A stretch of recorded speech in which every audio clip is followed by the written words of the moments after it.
Robots Radio presents... Hey everybody, welcome into the podcast. We are back with another special bonus episode. Today we are reviving our My Favorite Movie series. We are here in studio with Paul Hletko, who is joining us from just outside Chicago, Illinois. He is the founder and CEO of Few Spirits. They are based in Evanston, Illinois. Paul, how are you today? Doing great. Thanks for having me on, guys. Absolutely. Now, this is actually the second time in just a matter of weeks that we've had Few on the podcast. We did an interview with a guy named Josh Larson a couple weeks ago, who is a film critic in the Chicago area. And one of our Instagram friends from Chicago said, hey, I think you should just make this an all Chicago episode. I've got a couple bottles of this Few bourbon. Let me send some to you. And so we were actually able to feature Few on the podcast then. And today we're going to go ahead and try the Few Rye. So we're just going to make a whole thing out of it. Awesome. Yeah, if you guys weren't able to hear that interview with Josh Larson, get back and listen to that. We want you to hear about Few Bourbon, and we're really excited to talk about Few Rye today. So, Paul, we got a couple introductory questions here before we get into your movie, and I'm super excited to talk about your favorite movie. But I was wondering if you could just break down for our listeners a little bit of the history of Few Spirits, because I think just as important as the company's history is the location and where you're situated and how Evanston kind of plays into the mythology of Few Spirits. Yes, I mean, Few is, we're a small distillery. Been for sale now about 8.5 years. I've been lucky enough to be able to have some growth, and we're located in Evanston, Illinois. And the interesting thing about being in Evanston, aside from the fact that it's where I live and we're, raise my kids and such, the actual thing that's interesting about Evanston is that it's the birthplace of Prohibition. And the women that drove Prohibition forward as a national concept lived here.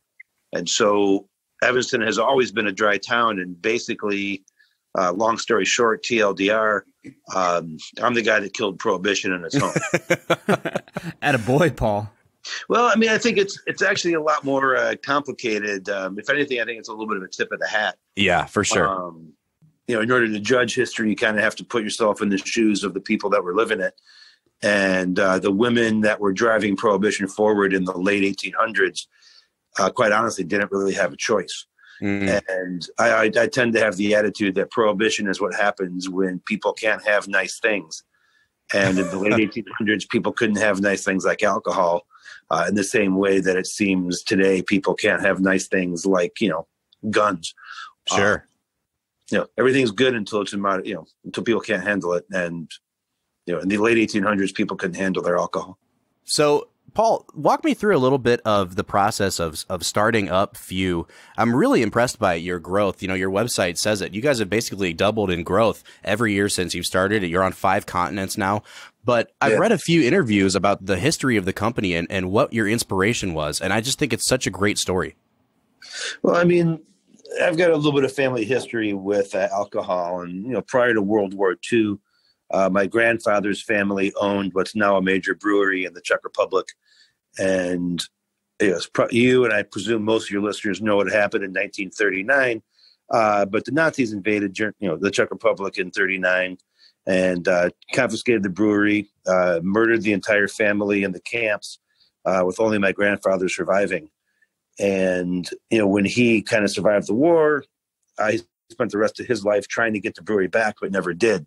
And when he died, it kind of struck me that all this family legacy is gone forever, if I don't do something about it. And so Few is kind of trying to do something about it. We take it pretty seriously. It's definitely a business. It's certainly an art, and we spend all of our day every day trying to put liquid art in bottle. But for me, it's also a little bit of blood, a little bit of history, a little bit of family, and it's something I kind of hold pretty close to my heart. Yeah, not just my liver. Yeah, Paul, it's amazing how important family ties and connections are and how they really give a deeper meaning to the work that you do. And I love the way you put it, that you're putting liquid art in the bottle. I mean, that's just amazing. We like to be artists, and yes, it's commerce, and this is a business. This is how I feed my children, including a teenage son. So that ain't easy. Right. But it is. It's all about the art and that creativity and that ability to hopefully inspire somebody out there to be the best them that they can be. Alcohol is something that really, I think, brings people together, brings friends together, brings families together. And, in many ways, kind of like movies, right? You watch movies with your friends, you watch movies with your family, you enjoy it. You bust on your friends with movie lines and what have you. And, these are the things that are kind of the fabric of our social lives. And alcohol can be that as well, at least in the best of worlds. Man, Paul, we're just going to take that clip and use that as our, introduction to the Film and Whiskey podcast. Because we so often talk about, what do you do when you hang out with your friends? You watch movies and you drink alcohol. And, we here at the Film and Whiskey podcast love whiskey. But, man, what better way to describe what we're trying to do here on the podcast? No, you bring people together. Movies do that. Music does that. Alcohol does that. Food does that. It's the companion to your life, whether it's, you guys are into movies, other guys are into music. Some people are maybe into opera, or some people are into visual arts. It's not, I would never say that one's better or worse than the other ones, but these are all the things that are the soundtrack or the companion to your life. And it's just magic what these things can do for the quality of life. And, we're pretty honored that what we do gets to be a part of that. Well, speaking of what you do, Paul, I'm just kind of blown away by the lineup that you guys have there at Few Spirits. We were talking with Josh Larson, our interview guest a few weeks ago, and his exposure to Few had been that he tried your breakfast gin. And so he spent like a good portion of our whiskey podcast talking about how good the breakfast gin was. So I knew I had to at least mention to you that we've got Film and Whiskey listeners that are also advocating for Few gin. So fantastic. Yeah. If you wouldn't mind just kind of giving us a rundown of what it is that you produce at the distillery, and maybe tip your cap a little bit to which one might be your favorite child. So, at the distillery, what we produce is probably about 95, 98% whiskey, mostly bourbon and rye. Those are our horses. That's what we kind of specialize in. It's our focus. And that's great. We love bourbon. We love rye, and it's awesome. Gin is something we make because it's just incredibly fun to make gin. You can make gin quickly. You can iterate. You can have all these different recipes. And there's almost no rules to gin. And for a guy like me who has quite frankly, an intense hatred of anything authority, the fact there's no rules for gin is fantastic. So we can be super crazy, super fun. We can break rules that don't even exist. We can do crazy, wild, stupid stuff because it's fun. And, case in point of that is going to be your breakfast gin. It's the only breakfast gin on the market. We own the name breakfast gin, so there's not going to be another one. Wow. But, your breakfast gin, it's the most important gin of the day. At least that's what my mama taught me. A couple of years ago, everybody was drinking their shower beers, and that was great. But, it's almost 2020, guys. It's time to up your shower game. Yeah. And, it's a shower martini year. As far as I was going to say, if you make a breakfast vermouth to go with it, then it's just the classiest shower of all time. As long as you say the word vermouth while you're looking towards France, you're okay. Okay. My real question is, do you have to drink the breakfast gin with your pinky up? You don't. And again, there's a lot of people that think you can only drink gin for breakfast, but that's just simply not true anymore. This is not orange juice here, guys. This is gin. You can drink it any time of day. If you like drinking your gin for pinky up, then I would strongly suggest you drink your breakfast gin for pinky up. That's not my style, but far be it from me to judge anybody for drinking how they like to drink. Well, we think it's always a good time to drink whiskey, and Brad and I have poured out the Few Rye. Brad, before we get into kind of giving our notes on it, I was wondering if Paul could kind of walk us through what goes into your rye. I don't know if you guys are super secretive about your mash bill, but anything that you'd like to share with us about the rye, we'd love for our listeners to hear.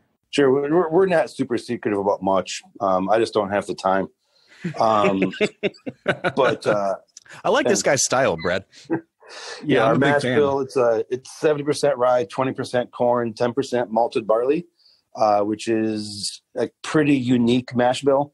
When we came out, we're not aware of anybody that was using it. After we kind of launched ours and it started getting all the press and winning all the awards, a small distillery down in Lynchburg, Tennessee copied it, and they started producing rye with that mash bill.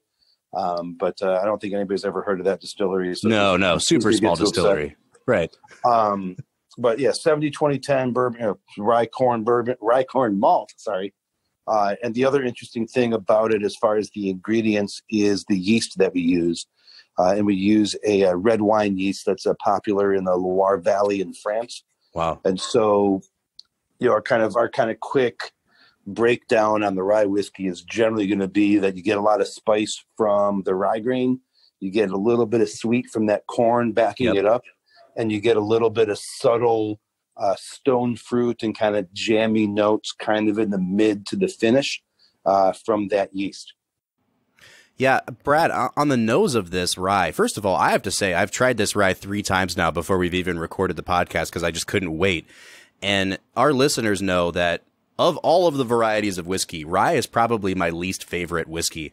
And this rye has every single time just knocked my socks off. Like, it's not harsh at all on the nose.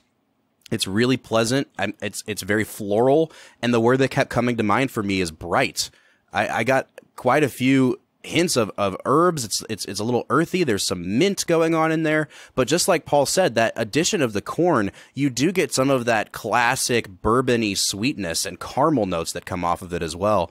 Brad, what are you picking up on the nose of this? Honestly, I'm picking up a lot of that brightness that you're talking about, Bob. I think that the spiciness I'm smelling, it almost has this kind of cinnamony type of smell to it that I'm really enjoying the aroma. Well, why don't we go ahead and take a sip? Cheers to you, Paul. Cheers, boys. Oh, man, that is just darn good. It almost has like a honey type flavor on the finish. It's like a little bit buttery. I mean, this is an impressive rye. It's sweet. For me, it was sweet up front on the very tip of my tongue. And the spices kind of develop throughout the tasting. The finish is lasting, but again, this is a really, I don't want to use the word subtle because I think that undersells what this rye is doing. But nothing in this rye overpowers you. And I think one of the things that I've always disliked about rye is how easily you could make a really harsh and bitter rye. But it has this really delicate balance of floral notes, of herbal notes, and then that classic sweetness and that great rye spice. It's just a perfectly balanced rye whiskey. Certainly balance is what we're looking for. I think there's a decent number of ryes that are perhaps a little focused on one part of the flavor spectrum. And so we try really hard to make sure that we're balancing properly and, having that complete whiskey with spice and with sweet and with a little bit of fruit. There's no smoke on this one. We love smoke, but there just isn't any here.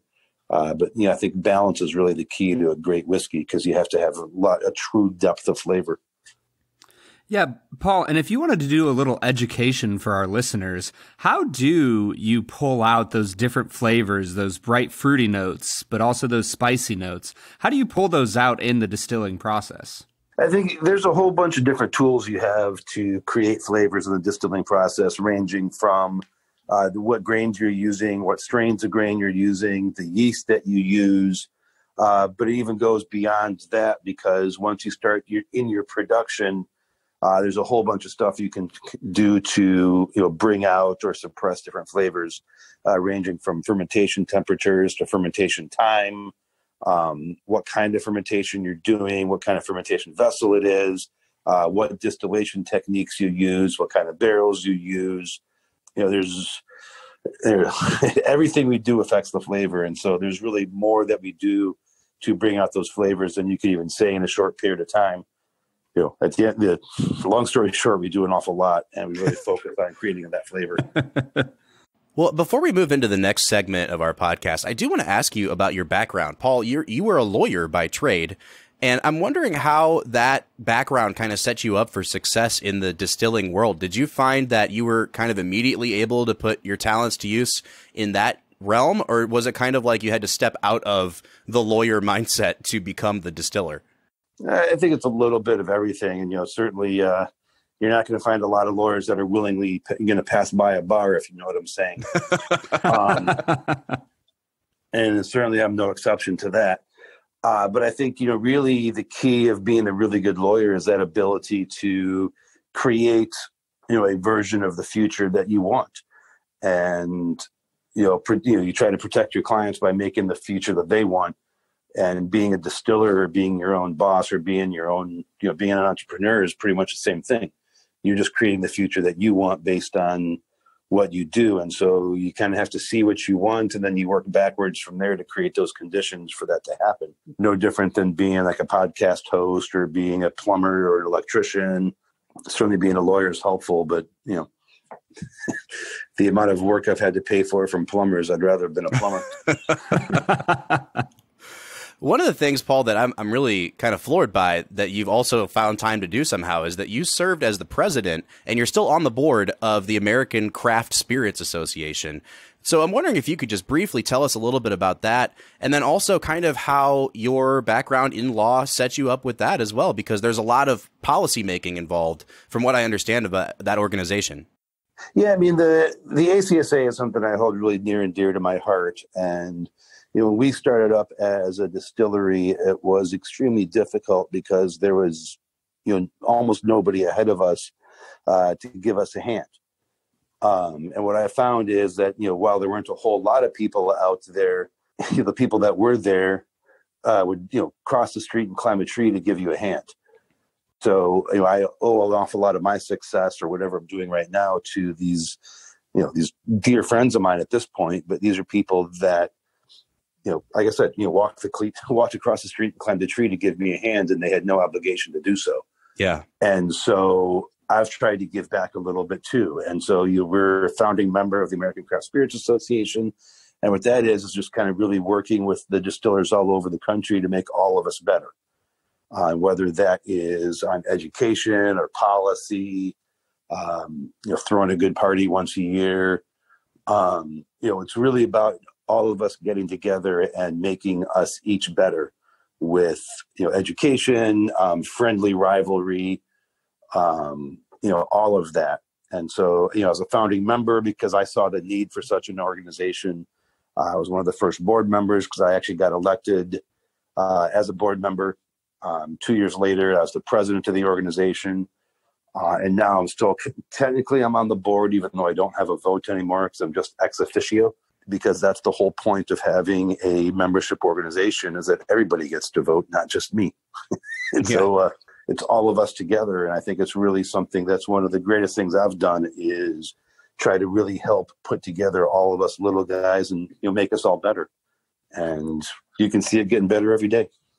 Well, Paul, we are just so impressed with everything that you've been doing. I mean, from what you've done with the distillery to your background. And, I sent you an email the other day and was really excited to hear what this learned man of law would choose for his film, which one we're going to dissect on this podcast. So why don't you share with our listeners what movie we're going to be talking about today? Well, I was trying to watch it, but I got lost, backstage in a stadium in Cleveland. So I kind of forgot what movie it's all about. But I'm thinking it's not going to get much blacker than this one. But yeah, I had to go ahead and pick Spinal Tap. This is Spinal Tap. That's right. The greatest movie of all time. The 1984, one of my favorites. The 1984 mockumentary by Rob Reiner. This is a classic of the comedy genre. Now, Paul, I don't know how familiar you are with our podcast, but the whole conceit behind our podcast is that I grew up a huge movie nerd, and Brad is my best friend and has not seen a lot of these movies. So every week I ask Brad, have you seen this film? And so I have to ask you, Brad, have you seen This is Spinal Tap? Not only have I never seen it, I honestly had never heard of it before you told me that this is the movie we'd be talking about today. Oh, man. This is Spinal Tap is a movie that's made in the style of a documentary about a rock band that's kind of, over the hill a little bit. And this documentary filmmaker is following them around on their tour and all of the mishaps and misadventures that happen on this rock tour. It is just, I mean, Paul, how would you describe it? What was your reaction to it when you first saw it? Well, I mean, when I first saw it, I was a young teenager, shall we say, and rather into heavy metal, and I just thought it was absolutely hilarious because there's all these guys, and they're all playing it totally straight, of course, and they're dead earnest, but they're just dumb as posts. And it's just hilarious, ranging, with it's so deadpan. I think for whatever reason, it really kind of struck me that all these straight guys doing this just inane stuff. It's funny. Yeah, and it really set all of these guys up for their future. I mean, Rob Reiner obviously had a history on TV and in film, but this is the first time you get that sort of Christopher Guest and Michael McKean pairing that they would go on to do time and time again in the same sort of style that they did in Spinal Tap. But I don't know if it's ever been done better than this. They've done some really great ones. I mean, certainly Best in Show was fantastic, and you could go back and forth in other ones, but there was something about it that really just kind of, at least for me, captured that kind of ennui and that, that kind of time and place. You can kind of go back and you can see an awful lot of movies that were filmed around that same time, and they get, shall I say, a little dated perhaps. But I think this one just, it continues to live, and, the cultural references that you get out of it, remain live. And you still think, you can still see things, jokes made about, but this one goes to 11, or none more black, or Hello, Cleveland. I had a friend of mine just ordered a chair for their living room online, and it got delivered, and it was a small little dollhouse chair. And so, of course, I had to respond with a video of Stonehenge coming down on stage with, these things are real.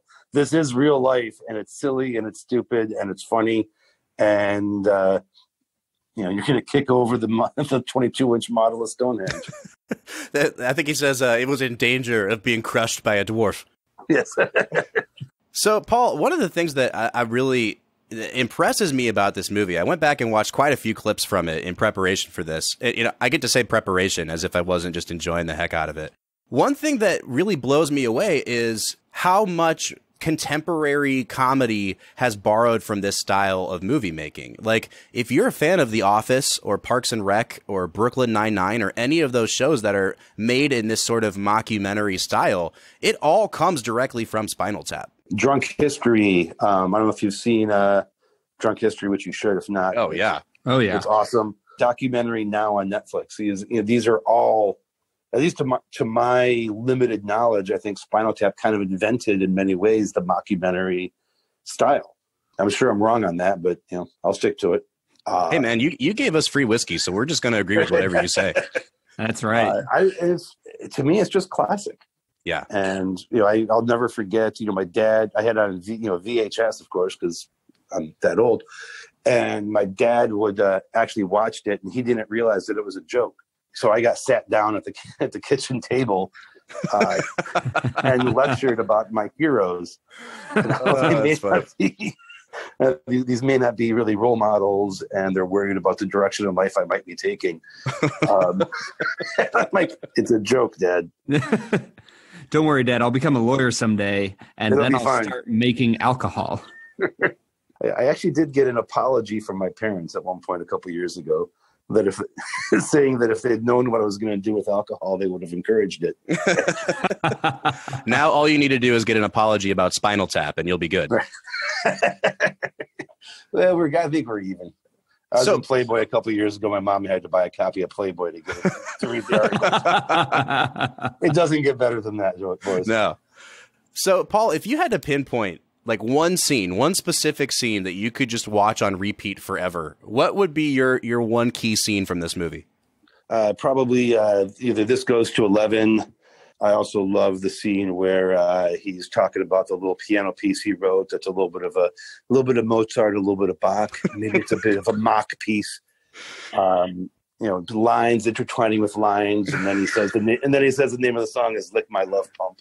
Yeah, that's how can you not laugh at "Lick My Love Pump"? That's my favorite scene in the whole movie. D minor is the saddest of keys, really. I feel like I don't really need to see the movie. I just need to hear you guys deliver these one lines and just be like, wow, this must be a heck of a movie. That's the thing about great comedies, though, is like, you have an Anchorman, or you have an Airplane, or a Caddyshack, and these movies have entered into the public consciousness so much that you just drop a line like It Goes to 11, and there's just this immediate recognition. I think comedies can get to this place in society where, the big dramatic movies just can't reach. Yep. Like I can tell my kids, Shirley, you must be joking, and they'll respond. Yeah. I'm not joking, and don't call me Shirley. Right. So, Paul, as we kind of close out today, first of all, we want to say thank you so much for coming on the podcast. Thank you for the rye. Anytime you want to come back, when there's a bottle of whiskey showing up at our house and it says "few" on the front of it, we know that we are in for something fantastic at this point. And so I just want plenty of whiskey. Hey, we've got plenty of stomach space. That's right. Is there anything coming up at the distillery or any releases that you guys are preparing for that you'd like to just get a plug in for? Sure. We got 2 releases that we're kind of really excited about right now. One of them we're calling Cold Cut, and it's our bourbon whiskey brought to bottle strength with cold brew coffee. We're super excited about that. It's delicious. It's fun. It's new. It's different. And the second one is a rock band collaboration we did. With Spinal Tap? Not with Spinal Tap, although perhaps not all that different. Alice in Chains. Oh, awesome. Oh, wow. So my guess is there's some similarities there. But we worked with the Flaming Lips a couple of years ago, and I can guarantee you there's some similarities there. But working with Alice in Chains is, certainly fantastic. I'm a huge fan. And, certainly on that kind of heavy metal / grunge tip. Well, as somebody who helps run a coffee shop, I am extremely intrigued by the cold cut that you were talking about. Oh, it's fantastic stuff. We've done probably 5 or 6 different coffee-related iterations over the last couple of years, trying to find the right mix of coffee and booze. And we've done some cool stuff in the past and this and that. But this, we think we're really onto something with this one because it's the best we've done. It should be hitting the market right around December 1st, I think. And we're real excited. It's already out a little bit in Chicagoland, with wider distribution coming for sure.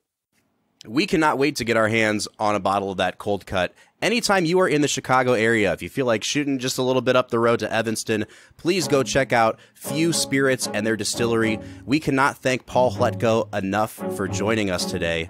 For the Film and Whiskey Podcast, I'm Bob Book. I'm Brad G. And that has been Paul Hletko. We'll see you guys next time.